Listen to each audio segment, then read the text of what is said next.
Welcome back to the Cyber Essential series presented by the Tech Data Cyber Range. My name is John and I'm one of the Cyber Range engineers. And today we will be going through part 2 of our Cyber Essentials course. Last month we got a small taste of using the Kali Linux operating system. And this month we're going to focus on installing Kali in your own virtual environment so that you can use Kali on your own system at home for the remainder of the courses. So an overview for today's lesson, like I said, we're going to learn all about how to install a Kali Linux virtual machine. We'll begin by discussing what is a virtual machine and what is VirtualBox, which is what we'll be using to run our virtual machines. Where do we download VirtualBox? We'll discuss the differences between .iso and .ova files and where to download the Kali files for each of those. We will briefly discuss building a VM using an ISO file. But we'll mostly be focusing on importing a virtual machine using a .ova file. And finally, we will talk about updating your Kali virtual machine once it is up and running. So what is a virtual machine?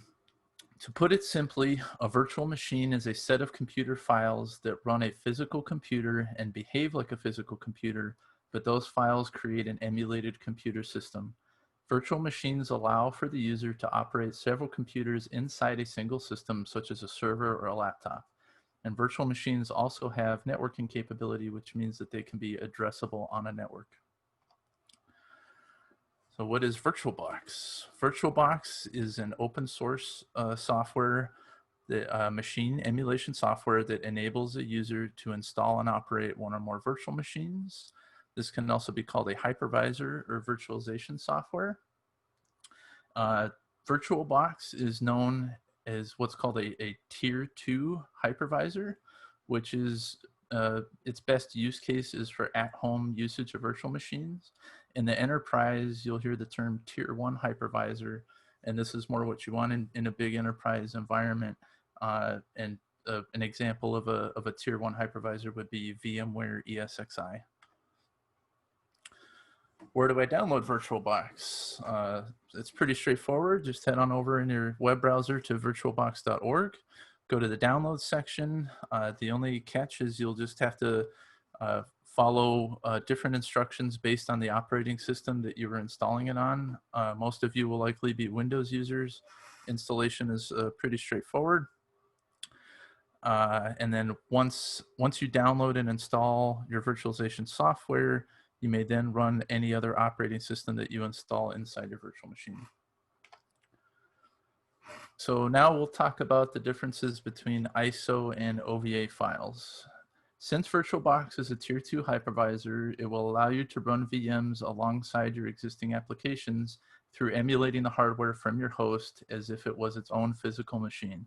Because of this, you can use what is known as an ISO file to perform a complete OS install on your virtual machine from the ground up. OVA files are packages that contain all of the files and descriptions necessary to run your virtual machine, and this is definitely the simpler installation path.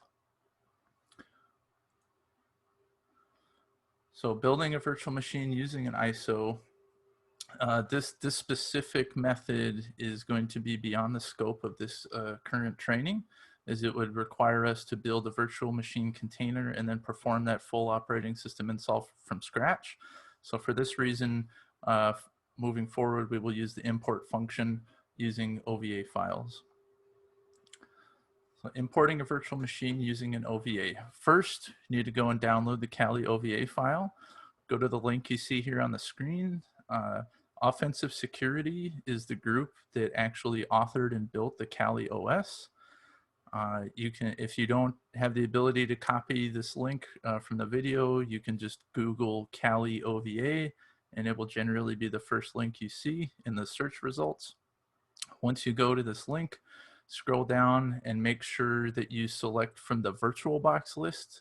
As on the page, you will also see VMware and I think one other type of OVA files. You definitely want to make sure you select VirtualBox and then select the newest version of the Kali Linux VirtualBox 64-bit file. Once the file is downloaded, open up VirtualBox, and then in the top left menu, click File and Import Appliance. From there, you need to select the OVA file you just downloaded. Next to the File text box, click the icon to open the file browser and navigate to where you downloaded the OVA file. Select it and click Next. Once you do that, you're shown the Appliance Settings menu, and this will describe the name of the box. It will tell you how many CPU cores are going to be on the machine, how many megabytes or gigabytes of RAM that the machine is going to use. If you double click any of the parameters, you can change them. For today, we can just leave everything as the default and click Next. Importing the VM using the OVA. So the import option will take several minutes. Don't worry, this is normal. Once the import is completed, you'll now have a fully functioning virtual machine. When the import is finished, you'll see your new virtual machine on the left-hand panel of VirtualBox. Select it and then click the Start button at the top menu. And then once the machine boots up, you just log in with the default credentials, username Callie, password Callie. One little gotcha you might encounter when you first try to start your machine is it may give you an error. Don't freak out if this happens. This is just in what's called an invalid USB setting. It's really simple to rectify. Simply click in the settings panel of the VirtualBox menu, scroll down on the left and highlight USB, and then make sure USB 1.1 controller is selected, and then hit OK. Once you do this, that should take care of the error, and the virtual machine should start no problem. One other thing to consider is the network configuration. So by default, your Kali OVA's network adapter will be set to what is called NAT, N-A-T.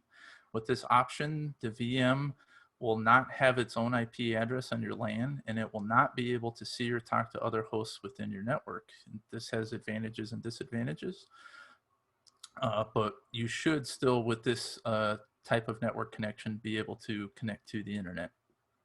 You have the option of switching that network adapter to bridged. With the bridged adapter, this will give Kali its own internal IP address on your LAN, and it will allow you to talk with other devices on your home network. This can be very useful if you're experimenting in a home lab environment. If you want to set up your own type of pen testing environment with vulnerable targets and use Kali to launch attacks on those inside your own home network, this would be the way you want to go. So this setting circumvents your host operating system's network stack and lets the VM be its own node on the network.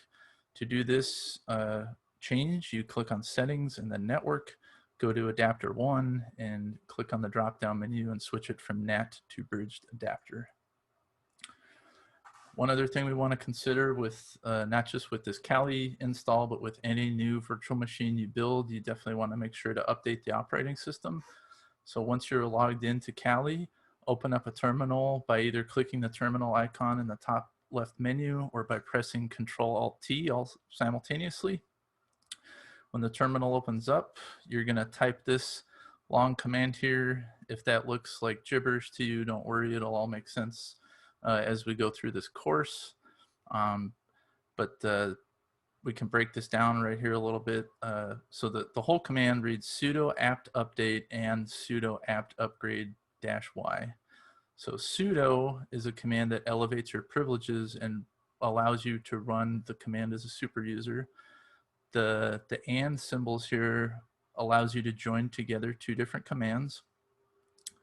The -y flag you see at the end here is basically preemptively telling the command that you are saying yes to and allowing it to proceed. Otherwise, if you don't have this here, it'll run the same way, except it'll pause and you'll have to hit Y later on to allow the update to continue. This apt right here that we see provides a high-level command line interface for package management. So the apt or aptitude package manager is what Kali uses. And then update is going to gather the list of packages to be installed, and then upgrade installs them. So I know that's kind of a lot. that's all kind of crammed into one command. Like I said, don't worry, we're going to be going through much more of this in the following months and courses. But if you just type this command as you see it on the video, it'll get your Kali virtual machine up to date with the latest patches. And here's a screenshot right here of me doing that on the previous install. When you run sudo, it's going to ask you for the password. And just as we did when we logged in, the password is also Kali. And that takes us to the end of this month's course. Thank you for joining us. Please feel free to reach out to us at cyberrange@techdata.com or visit us at cyberrange.techdata.com. Thank you, and we'll see you guys next month.